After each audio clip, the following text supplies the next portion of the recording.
Good morning, everybody. My name is Lenska with Lenska Realty, and I am also on the board of SDCIA, San Diego Creative Investor Association, here in San Diego, sdcia.com. Check it out for a lot of investor-related education, experiences, and meetings. And this is how I met one of the most successful real estate investors, and not only because he makes a ton of money, but he also gives back to the community and is very concerned about our 55 plus. I think I'm not supposed to say elderly anymore. So 55 plus community, and early on discovered that these are very thankful tenants. So I'm going to introduce Ward Hannigan, and if I would tell you his entire resume, it would bust the 10 minutes we actually have for our showcase study. So Ward, anything else I should add to your introduction? No, that's fine. Number one, that I like sharing with people. So that's what I love about the club. And I like answering a lot of questions that people have when they first start. And that helps get them over the hump. They don't Perfect. So you and I, we went through one of your ADUs, and I'm going to share my screen so you all can see the pictures and not just see only talking heads. So this was built actually to rent to Section 8 tenant. And right here it is on Gammer Street in 92113. There was a main house, a 2-bedroom, 1-bath, 10,016 square feet. And Ward, when did you buy it? This was a while back, right? Yeah, that was in the 60s, like 60, no, not in the 60s, 99, I think, right around 98, 99. Yeah. And I bought it at a foreclosure, 2-bedroom, 1-bath. I remember I paid about $66,000 for that house, and just kept it. That whole area is called Shelltown, and what's unique about it is that the lots are elongated so that you can legally have a house in the front near the street, and then the alleyway, you can have another property that's facing the alley.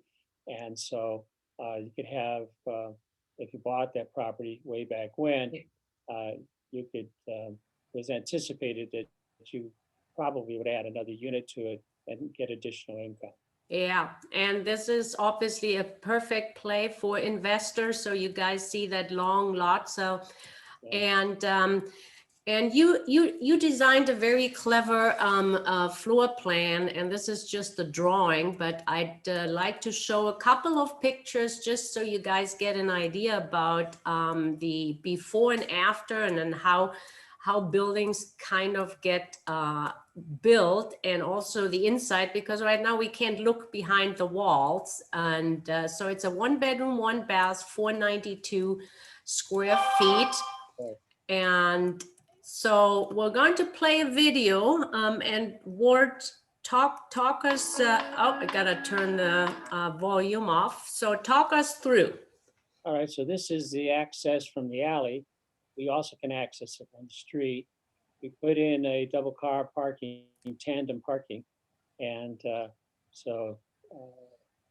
anyways, that makes it easy to not have to deal with finding parking place on the street. So there's lots of privacy. The people in the front. Yeah, do your Section 8 tenants usually have cars? No, very rare. Of the 20 properties I have, there's probably no more than 2 that even have garages. And it's not a negative at all, because they don't have the money to put a car in it in the first place. Yeah. And then I see a gate right here. So I assume this will go to the front, right? Yes, there's a sidewalk that continues on along the property line to the Gama Street itself. So you got an entrance if you're just taking a trip a block and a half away to the supermarket, you can come back and take the street access to the unit in the back, or you can open up the alley, the gate on the alley that we just saw, and enter that way too. Okay, So, so, it's the property that we put up is it's pretty spacious feeling inside because we don't have a lot of partitions that chop up the space. You see there, this is the living room to the right, and looking straight ahead, that's the dining area, and there's no walls in between. So it gives you that spacious feeling. This is the bedroom, and you could put a queen size bed in there, fine. And on either wall, one if you have your headboard on either side, it's got connections to the TV and all that. yeah, and I noticed you have a nice large closet. Yeah, right. And then what did we notice about the doors? The doors are all 36 inches wide. Every single door in the house is 36 inches wide because our tenants stay with us so long, an average of 24 to 25 years, that they may need to segue to a walker or a wheelchair during their stay with us. And so it'd be nice if the doors were already would accommodate those kinds of, you know, uh, tools to get around. Yeah, so and this is not, so when you deal with section 8, is this do you kind of get bonus points if it's ADA approved? And we'll show the rest of the so I see no steps or no stairs. I see all even flooring. There's no steps all the way around, and the access is critical. So you can see the rounded corners on the counter, so you're not jabbing yourself into a square corner. There's a pocket door right here to go into the bathroom. See on the left-hand side, pocket door. There's a hand uh, assist there over the toilet paper, grab bar, and another grab bar to in the bathroom itself. Okay. And so we do have a slight step to go into the bathroom just to contain the water. And, that's a nice looking, I think, nice looking bathroom.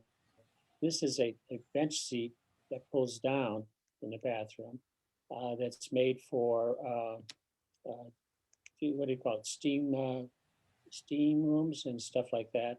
Yeah, it's teak. It's built to last. Uh, just that seat alone cost me probably close to $300. But it all needs to be prepared and planned for, because you need to put some pretty solid anchors into the wall. Not only that, but yeah, it's going to be there for the life of the house, and so who knows who's going to be sitting at it. So it's rated for 500 pounds. Oh, good.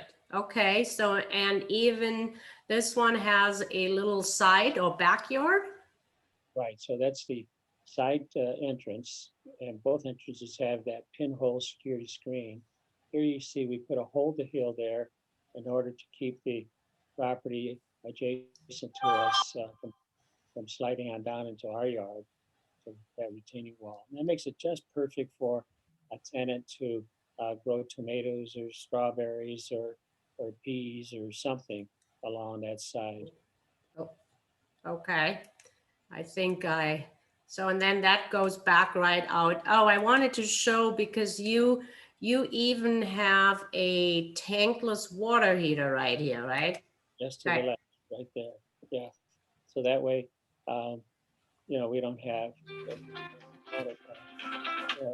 the inside of this cinder block wall now looks a lot more inviting because we painted it to match the color of the house.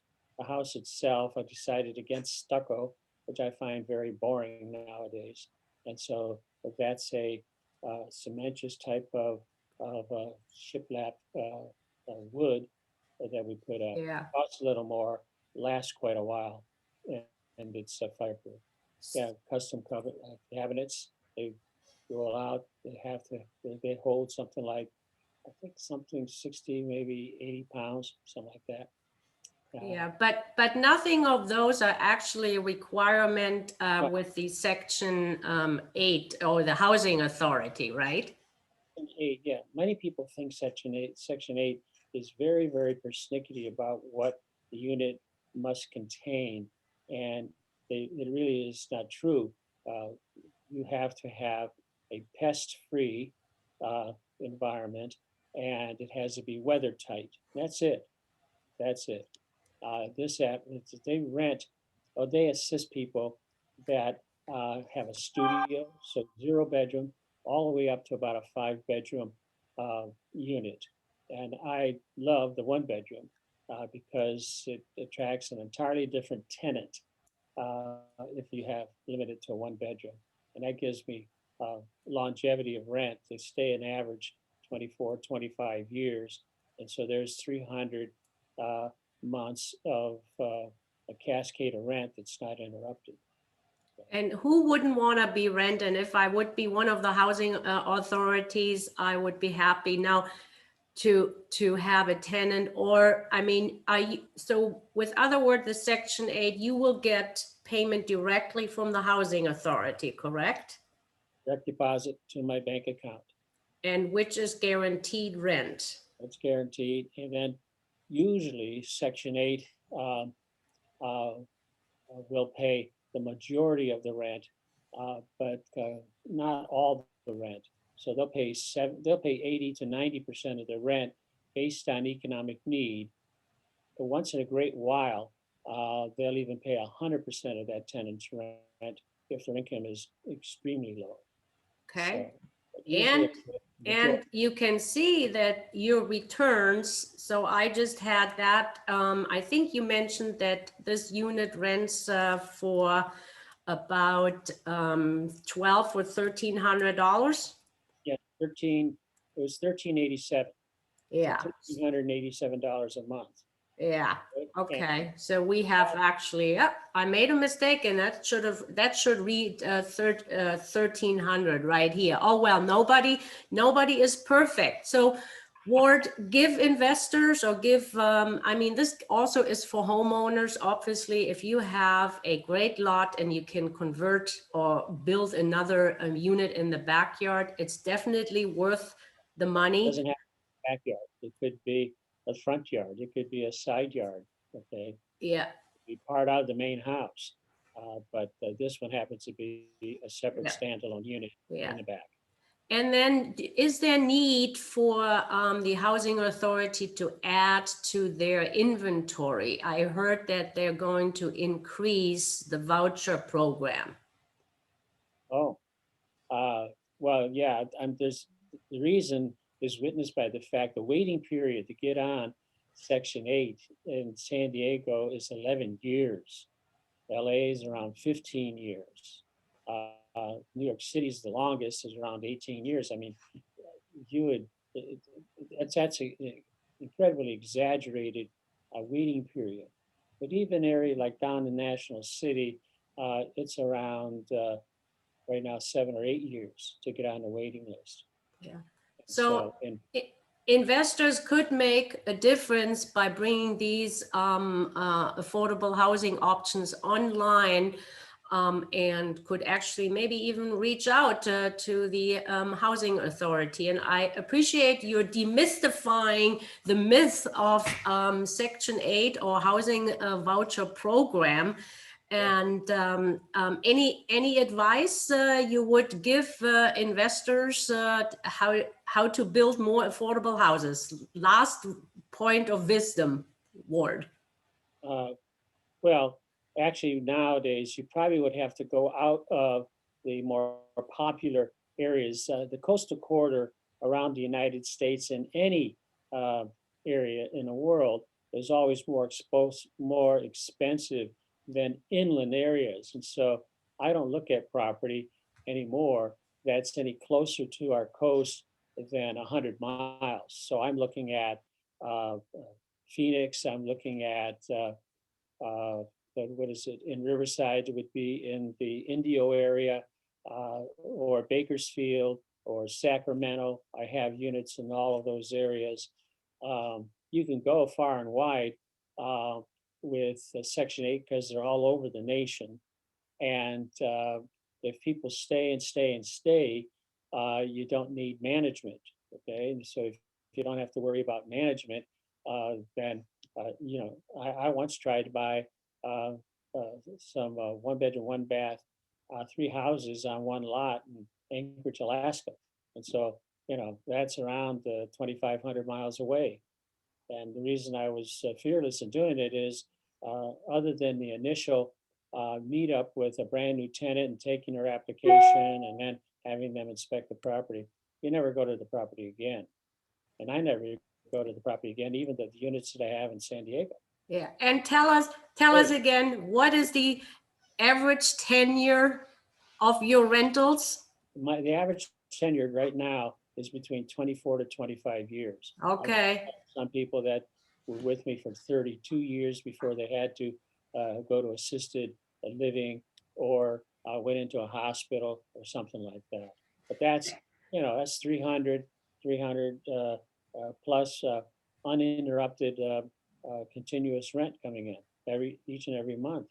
And that's a perfect wrap. So hopefully we inspired everybody who is listening to this video, and go 25 years. Ward, thank you for sharing your wisdom and expertise with us. You're welcome.